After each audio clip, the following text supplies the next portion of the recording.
Tatiana Teixeira, eu sou editora do Observatório Político dos Estados Unidos, o OPEU, e, junto com a professora e pesquisadora Neuza Maria Bojiquian, apresento Diálogos INEU. Diálogos INEU e OPEU são duas iniciativas de difusão científica do Instituto Nacional de Ciência e Tecnologia para Estudos sobre os Estados Unidos, o NCT-INEU, contam com o apoio da FAPESP, da CAPES e do CNPq. Bom, o assunto do programa de hoje é um tema que ocupou os jornais da semana passada, né, a 9ª Cúpula das Américas, né, que aconteceu de 6 a 10 de junho em Los Angeles. Foi a primeira cúpula nos Estados Unidos desde a reunião inaugural, que aconteceu em Miami, em 94. Para esse encontro, havia uma grande expectativa, né, entre outras coisas, por conta das relações afastadas e tensas no presidente Joe Biden e do presidente Jair Bolsonaro, e, enfim, a agenda de conflitos e outros temas sensíveis na região.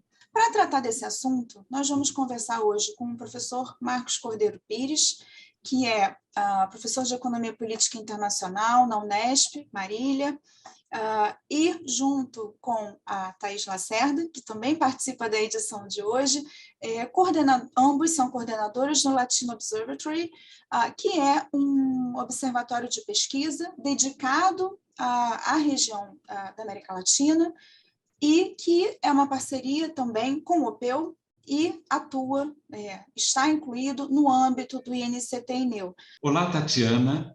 Olá, Thaís. É uma grande honra estar participando dos Diálogos INEU. É uma iniciativa fantástica, porque é um diálogo direto, né, com a comunidade que vai para fora da academia. Então, o Diálogos INEU, junto com o OPEU, eles são a porta, né, para que a sociedade compreenda todas aquelas pesquisas que a gente tem feito no âmbito do Instituto Nacional de Ciência e Tecnologia de Estudos dos Estados Unidos, o INEU. Então, esse é um papel, é muito importante, e cumprimentar você, Tatiana, cumprimentar a Neuza Bojiquian e também a Tatiana Carlotti, né, pelo trabalho excepcional que vocês fazem nessa divulgação das nossas pesquisas acadêmicas. Cumprimentar também a Thaís, que é a nossa colega na coordenação do Latino Observatório, que a gente tem se dedicado já há quase um ano a acompanhar as movimentações políticas, culturais, né, as personalidades, e organizar análises sobre os latinos, os eventos principais que envolvem os latinos nos Estados Unidos. E por conta desse nosso papel no Latino Observatory, a gente dedicou especialmente um número, né, que também saiu no OPEU, sobre a Cúpula das Américas, que aconteceu a semana passada. Então, acho que essa primeira introdução, acho que a Thaís poderia se introduzir, e aí, em seguida, a gente já vai para a temática da nossa conversa de hoje. Olá, Tatiana. Olá, Marcos. Faço as minhas palavras, as palavras do Marcos, parabenizo por toda essa iniciativa. Eu agradeço o convite de estar aqui falando com você, Tatiana, e falando aí com o pessoal. E é isso, né? O nosso projeto, a população latina nos Estados Unidos, ela tem se mostrado cada vez mais importante, né? Isso em termos econômicos, políticos, sociais, né? E a gente noticiando esses movimentos, né? E o que tem acontecido com essa população nos Estados Unidos também tem sido importante para compreender a política interna também norte-americana, né? E os processos e as suas relações também com os países da América Latina. Bom, então acho que a gente pode começar, e eu agradeço mais uma vez aqui pela oportunidade de estar falando com vocês. Só complementando, Marcos, o que você falou sobre o texto, né, é um texto muito completo, né, recomendo fortemente a leitura desse texto sobre a cúpula, e a importância do observatório, principalmente num ano de midterms, né, em que o eleitorado latino, hispânico, né, tem cada vez mais peso, né, na decisão, né, seja, enfim, vagas no Senado, na Câmara. Bom, voltando especificamente para o nosso tema de hoje, eu sempre começo, é quase uma repetição, um mantra, né, uma rotina, assim, eu começo pelo começo, né? Então, o que é a Cúpula das Américas e qual a sua importância para a região na prática? Bom, a Cúpula das Américas, a primeira, foi organizada em 1994, ainda durante o governo do Bill Clinton, que buscou reunir os chefes de Estado de quase todos os países do continente americano, né, daquilo que os americanos chamam de hemisfério ocidental, exceto Cuba, né? Acho que Cuba só participou de uma cúpula, que foi a última cúpula de 2015 no Panamá. Mas a cúpula ela tem por objetivo, ou mais ou menos, né, como o governo norte-americano, dizer para a América Latina quais são suas prioridades, qual a possibilidade de articulação, como que poderia se reorganizar o relacionamento entre a potência hegemônica e aquilo que nós, né, de maneira meio que jocosa, chamamos do quintal dos Estados Unidos, que é a América Latina e o Caribe.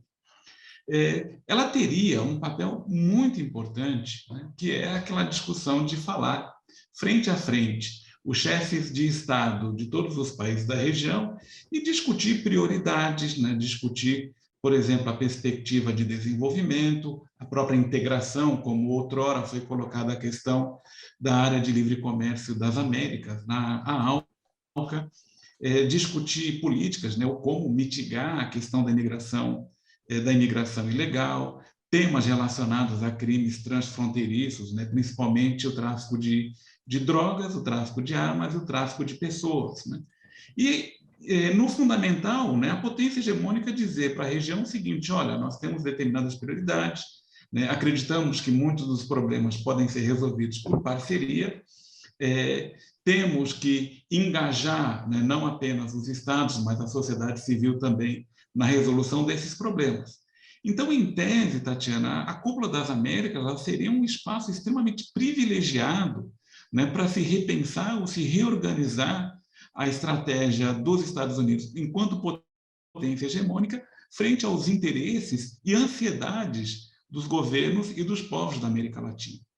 É como a gente tem observado nos últimos tempos, a cúpula ela é muito importante na perspectiva da articulação política, mas ela tem falhado em entregar questões que são mais palpáveis para a população da região. Assim, se a gente considerar que a doutrina Monroe, né, essa grande assimetria de poder está aí, né, isso não diminui, isso acaba sendo em tese mesmo, né? Thaís, você quer complementar essa análise do Marcos? Bom, eu acredito que foi um momento importante para o governo norte-americano dizer que tem um plano, que tem uma política, né, para a América Latina, principalmente para a América Central, se a gente for falar da questão da crise migratória, né? Mas também é uma forma também de tentar se posicionar com uma influência que já está sendo perdida pelo menos aí uns 10 anos ou mais, né? Então, a gente vê a influência da China, por exemplo, está muito maior, né? A presença chinesa, investimentos aqui nos países da América Latina em infraestrutura, né? É isso que os Estados Unidos não têm conseguido entregar, né? Na área do comércio também, isso está bastante complicado, não tem um plano de integração econômica, né?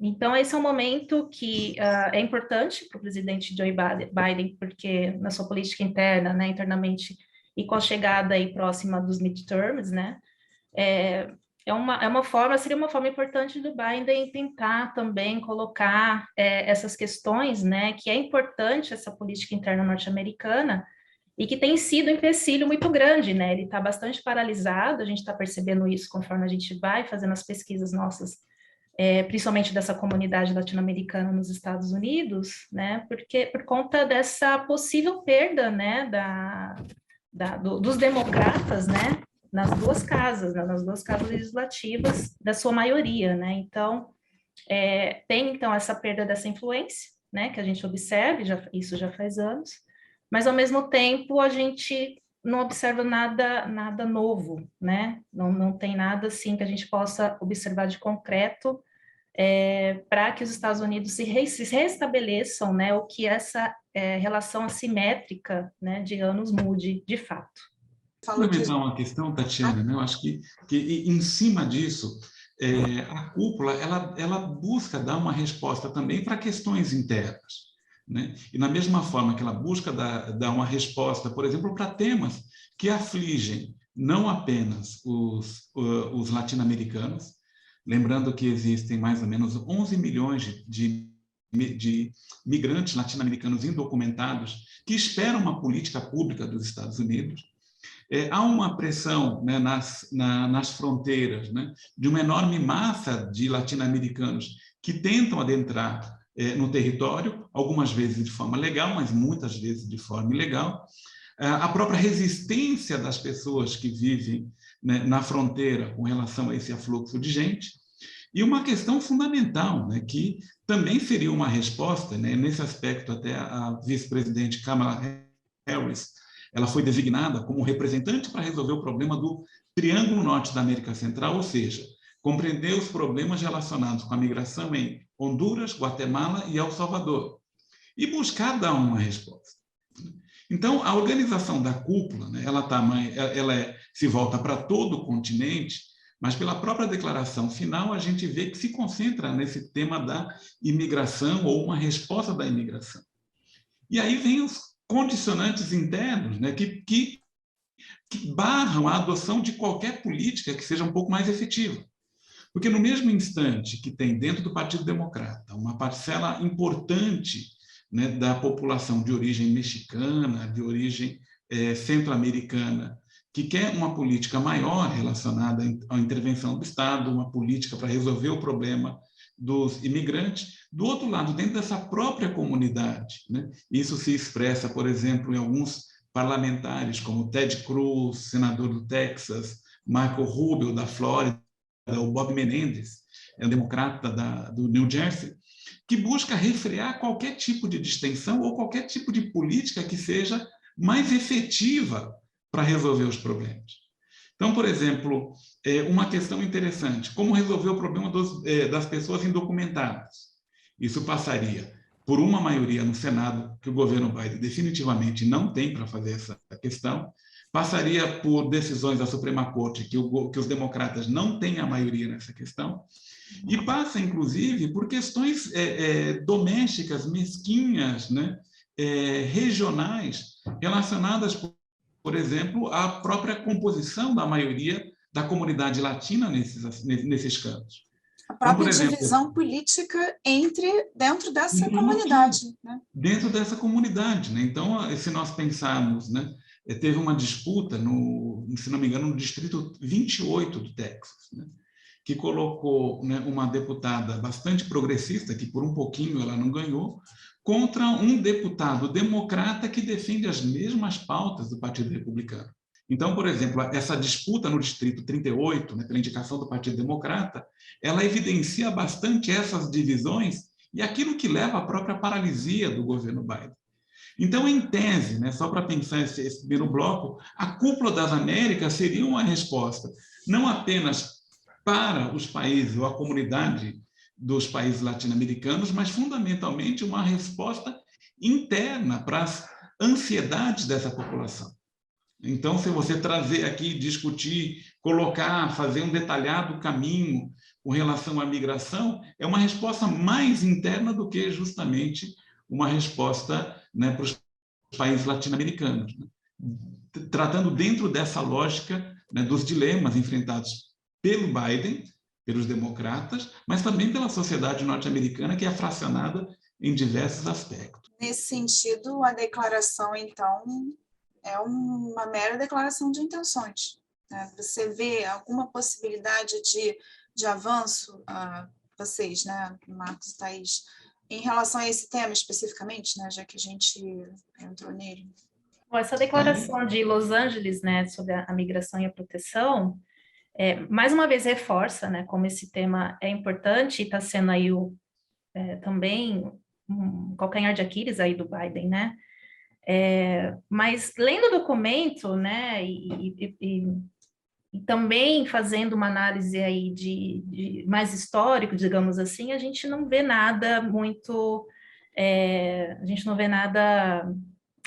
muito de concreto, né? A gente percebe que o problema essa crise migratória, né, ela tem um fundo, né, que teria ali mesmo que tentar ser resolvido, né?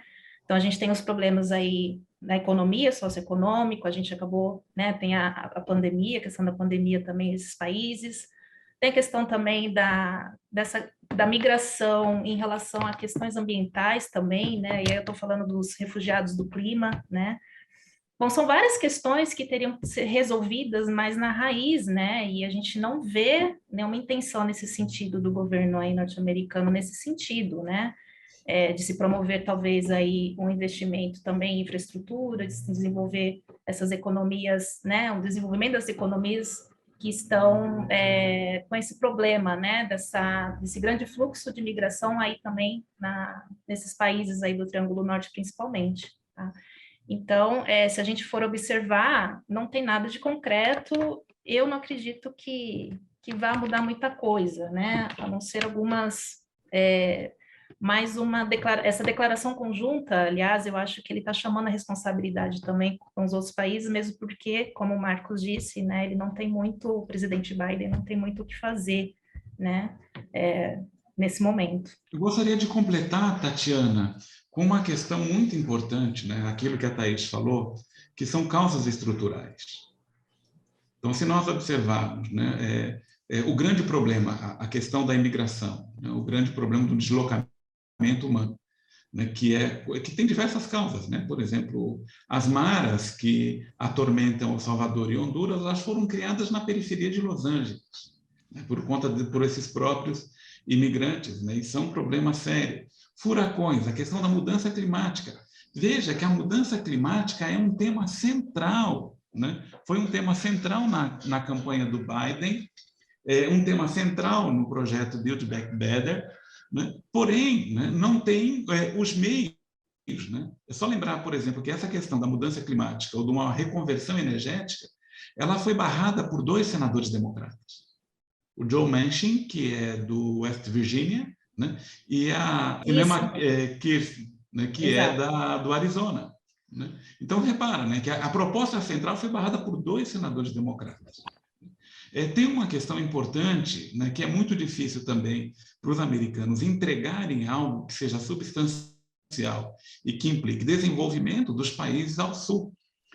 Porque nós temos sempre promessas de desenvolvimento. A gente historicamente, né? Historicamente, né? Eu acho que a última, digamos assim, né, a última questão crucial foi a política de boa vizinhança, porque, de fato, ela trouxe componentes, né, que significaram alguma industrialização ou a incorporação dos países latino-americanos dentro da lógica americana. A Aliança do Progresso, né, que ela foi colocada como alternativa à Revolução Cubana, ela ficou no caminho porque não ocorreram investimentos, né, porque não teve uma política determinada, né, para atuar nas causas do subdesenvolvimento.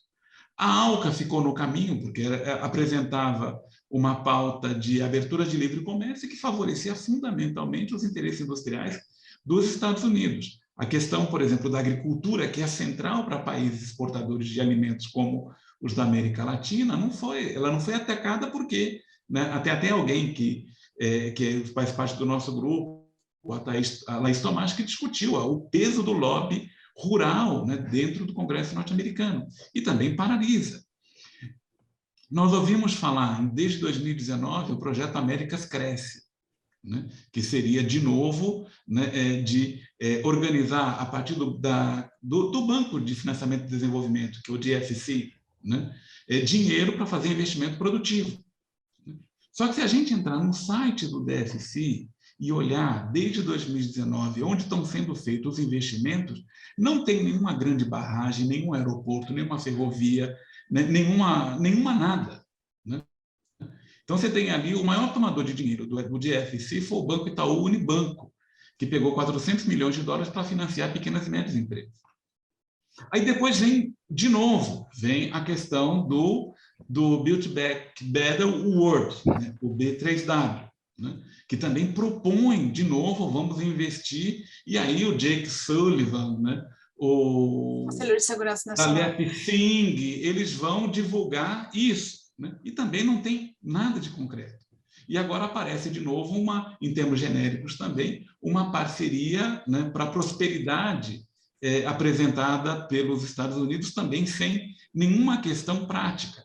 E aí vem a questão, como, né, reverter, né, o pessimismo, a angústia, o desemprego, a violência, principalmente no sul dos Estados Unidos, sem que se organize, né, uma estratégia de desenvolvimento e de investimentos tal como a China propõe para a América Latina por meio do Belt and Road Initiative. Porque essa é uma questão central, porque enquanto se fala de armadilha da dívida, se fala de projetos mal feitos, se fala de um monte de questões, os Estados Unidos não conseguem organizar uma estratégia. Assim, não, temos que apoiar as empresas privadas, temos que apoiar. E a gente viu que, né, se não tiver uma decisão governamental, como teve, por exemplo, a criação da Companhia Siderúrgica de Volta Redonda. Ela foi feita com transferência de tecnologia da US Steel, né, mas quem que bancou isso foi o Departamento de Estado. Né? O Exim Bank bancou, né, a parte brasileira para a reestruturação da Companhia Siderúrgica Nacional. Ou seja, aquele é um exemplo palpável, né? Mas da cúpula a gente olha poucas iniciativas. Né? Marcos, você falou da parceria econômica e aí me veio sim, a pergunta sobre o Brasil. Né? O que o Brasil ganha? Né? Como o Brasil sai dessa cúpula se ganha o Brasil de Bolsonaro? Né? Assim, ou o presidente Bolsonaro, né? A figura política e agenda de Bolsonaro, se ganha alguma coisa com essa cúpula, o que perde, e do mesmo modo Biden pensando nas relações bilaterais. A questão, né, quando a gente pensa no Brasil, tudo vai para o caminho do em tese, porque em tese a gente já ressaltou aqui a possibilidade, né, dessas cúpulas criarem políticas públicas, criarem possibilidade de integração, criarem oportunidades de investimento e desenvolvimento. Então, em tese, né, uma coisa que foi mencionada não só pelo Biden, mas também por uma comissão de senadores no Senado, liderada pelo Bob Menendez, era de falar de nearshoring. Eles estão brigando com a China e o objetivo deles seria transferir cadeias produtivas que hoje estão na Ásia para a América Latina.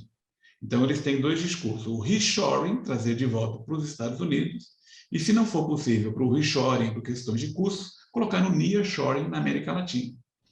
Mas aí entra, né? Se recriasse cadeias produtivas aqui, seria uma oportunidade para o Brasil se reindustrializar depois de tanto tempo perdendo a capacidade industrial.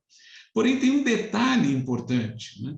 Que a própria parceria ela faz menção que ela vai aprofundar laços com os países com os quais os Estados Unidos já possuem acordos de livre comércio, como, por exemplo, Chile, Bolívia, Costa Rica, né? E que para a gente aqui seria uma dificuldade adicional, né? Para nós e para os países do Mercosul. Do ponto de vista político, acho que a Thaís vai concordar comigo, né? O convite especial, né, que foi feito para o Bolsonaro comparecer à cúpula, ela teve um casamento de interesses, digamos assim. O casamento de interesses estava do lado do Bolsonaro, né, de romper o grande isolamento que o seu governo tem na arena internacional.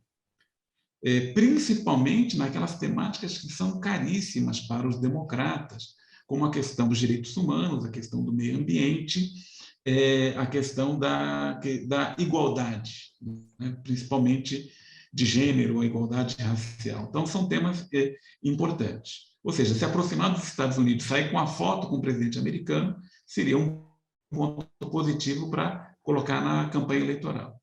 Do ponto de vista do Biden, ele estava evitando, né, o esvaziamento da cúpula, porque se nós pegarmos o maior parceiro dos Estados Unidos é o México. E por conta da exclusão de Cuba, né, o presidente López Obrador, né, junto com outros dirigentes, falou assim, não, nós não vamos, porque acreditamos que uma cúpula ela vai ter funcionalidade quando ela for inclusiva e ouvir todas as partes. Então, ter, né, o governo brasileiro, mesmo que isso implique a fotografia, alguma concessão, também para o governo Biden foi algo importante. Só que a gente observa, né, que, do ponto de vista do balanço da cúpula e olhando a conjuntura internacional, que passa principalmente pela questão do desaparecimento, né, do indigenista Bruno e do jornalista Dom Phillips, né, a gente observa que todo aquele tipo de melhora da imagem do Brasil que poderia estar associado, né, ao encontro com o Joe Biden, né, eu acho que isso foi bastante prejudicado.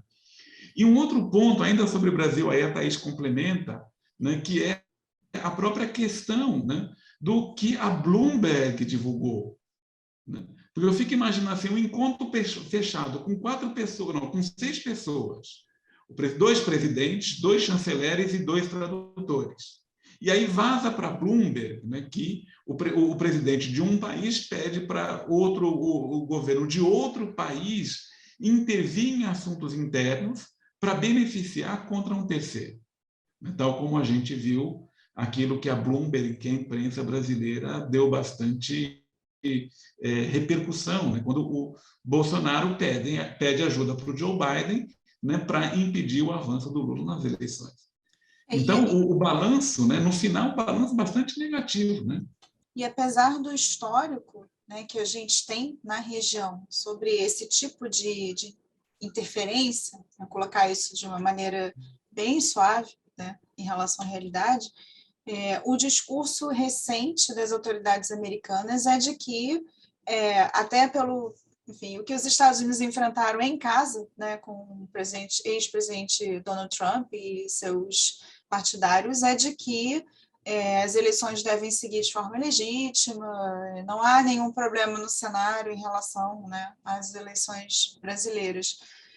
Mas, Thaís, você ia complementar, né, o que o raciocínio do Marcos. Sim, eu acredito que, primeiro, né, o Bolsonaro ele não me parece ser um parceiro interessante aí para parcerias dos principais temas que são importantes aí, né, o Joe Biden, por exemplo, mudança climática, por exemplo, direitos humanos. E eu não sei também qual seria o custo político do Biden, por exemplo, ter alguma aproximação maior, né, com o presidente do Brasil, né, ainda mais aí nas proximidades aí das eleições. Eu acredito que o Brasil, por ter essa importância, né, o tamanho do Brasil também, importância também regional, eu acredito também que foi importante para o governo Biden sinalizar ou mostrar uma certa influência, aquilo que a gente estava falando no início, né?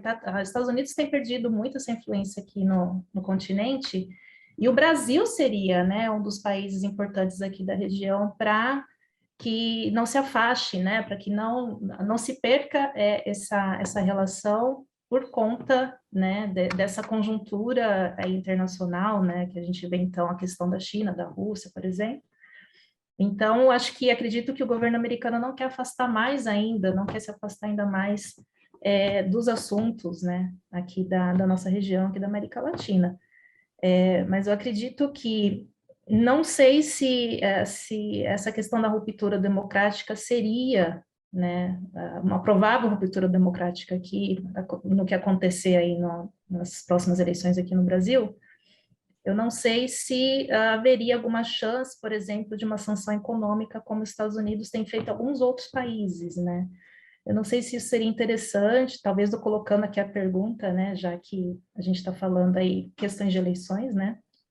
Porque eu não sei qual que seria a importância disso, da política interna aqui no Brasil, para os Estados Unidos, interesses aí, outros interesses mais aí, por exemplo, com outros países da Europa, né, que tem uma maior influência e uma maior importância para os Estados Unidos.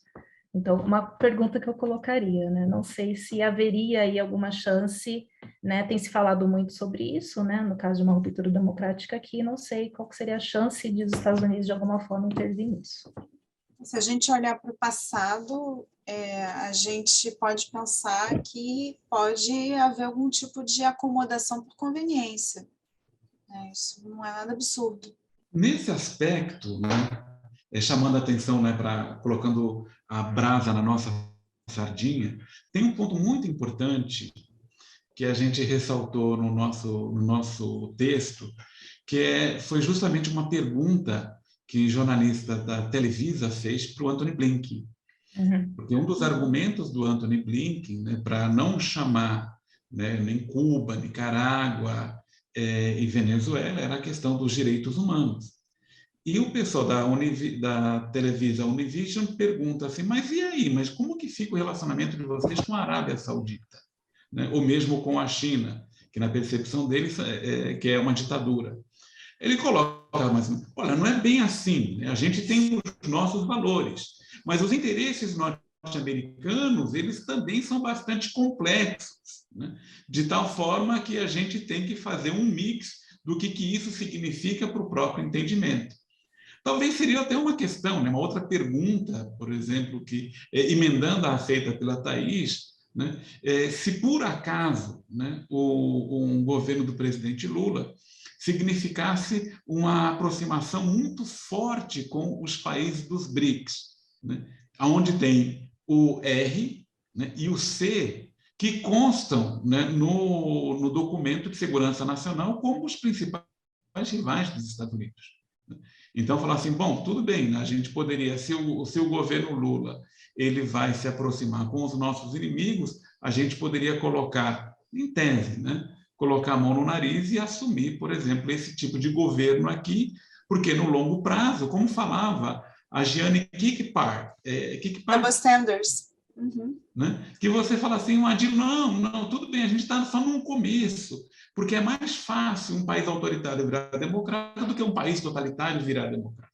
E aí você joga esse tipo de argumento, né, para mais ou menos passar o pano, né, nesse duplo padrão relacionado à política externa norte-americana, de cobrar uma coisa de um lado enquanto faz vistas grossas por outro. Então, esse é um aspecto interessante, é uma questão para tornar complexa, né, esse relacionamento, não só com o Brasil, mas com os outros países da América Latina. E ano eleitoral nos dois países. Sim. Né, que é outro elemento que dificulta.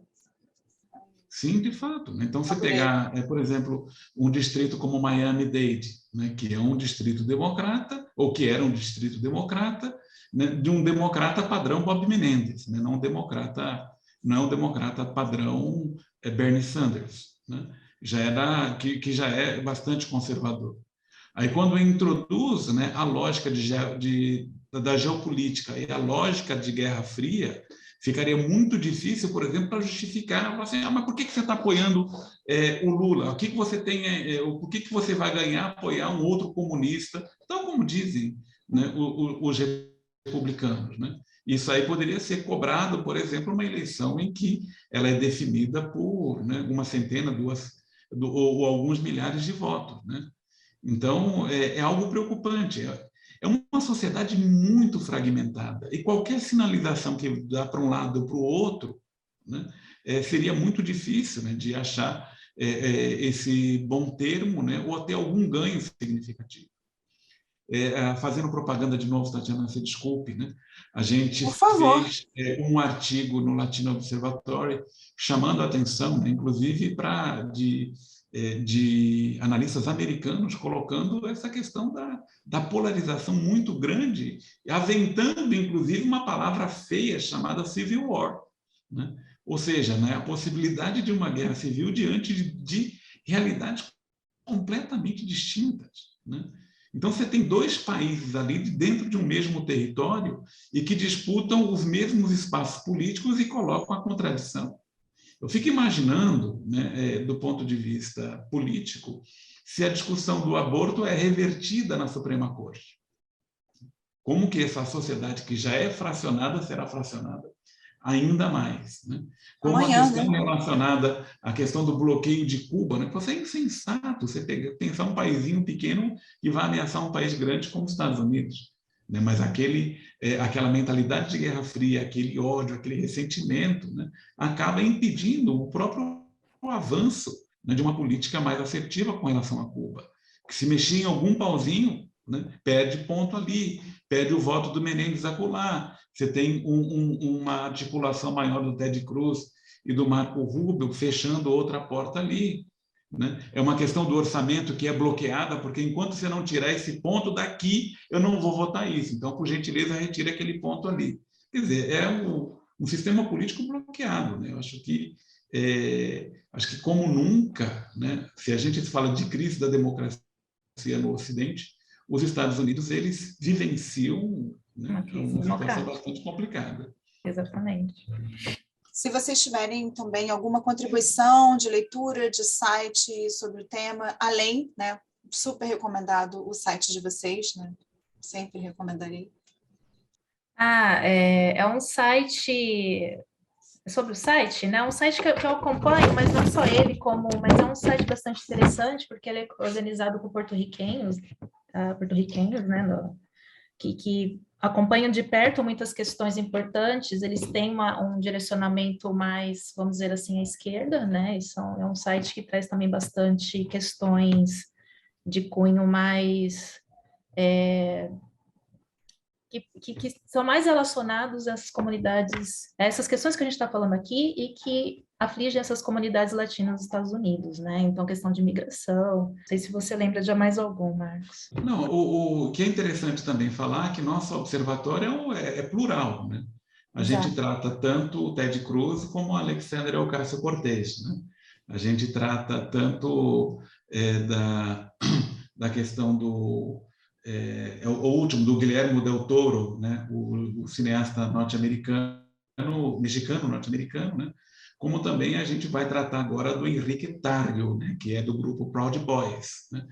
Então, porque o objetivo nosso, né, antes de ter alguma predileção, é claro que é impossível da gente deixar de mostrar aquilo que nós somos, as nossas perspectivas políticas, os nossos valores humanistas, não tem como desvincular do nosso trabalho.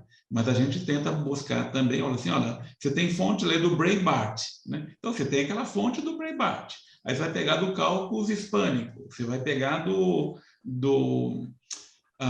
Unidos, a gente vai pegando um monte vai fazendo um mosaico, né, para tentar compreender a realidade. De todos os lados, né?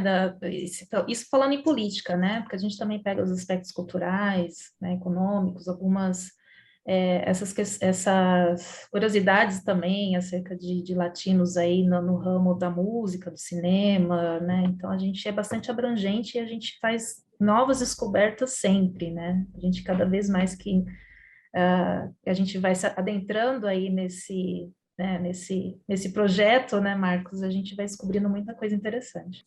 Foi ótimo, acabou que a gente falou de muito mais coisa do que a Cúpula das Américas, né? Acabou sendo uma desculpa para a gente se encontrar e falar sobre a comunidade latina, e eu acho que no segundo semestre a gente, né, vai ter de fazer um diálogo para as midterms e o eleitorado latino, acho que vai ser uma boa pauta.